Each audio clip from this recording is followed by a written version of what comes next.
Yes, I am. No, I am. Great. So where do I? Do you want to space out of the light or in the light? Probably out, right? Probably out. Yeah. Out. Kind of like demonize my camera. Okay. Cool. So. Whenever you're ready. I can craft a compelling piece of writing because I believe everyone has a story to tell, including me. Junior year, I was able to do the Defining Moments project in humanities class. And the Defining Moments project was a project in which students could examine a moment in their lives that changed them drastically and pretty much changed them into the person that they currently were. So, before I even started writing, I had to find my story.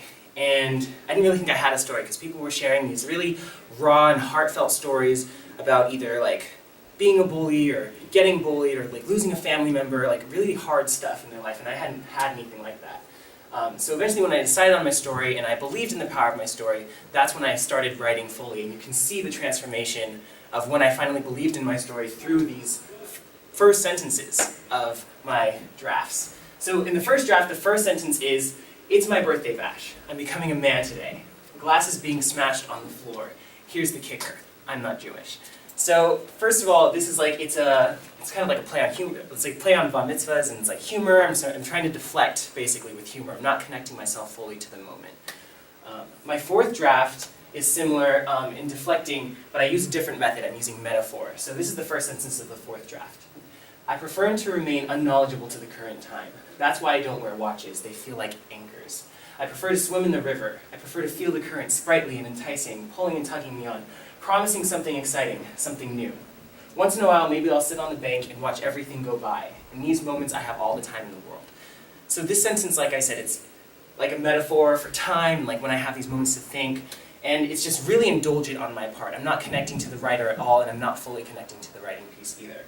So my fifth draft, when I finally started committing, it shows a lot of things, both in literary techniques and in the fact that I am finally committed to the story. And the first sentence is this: "I have something to say.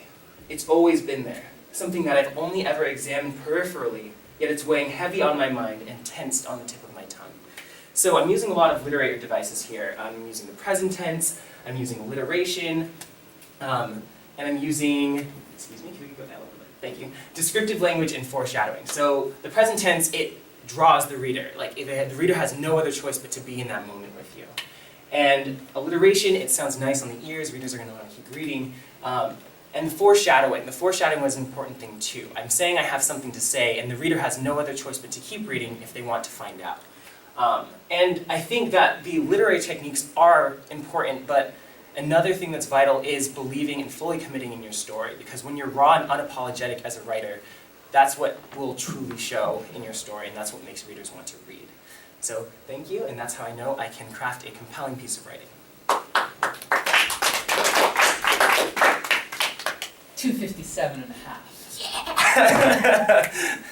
And I don't think you breathed the whole time. That was Yeah, awesome. no, I didn't. Very well done. Thank you. Very well done. You're not supposed to read? No. No.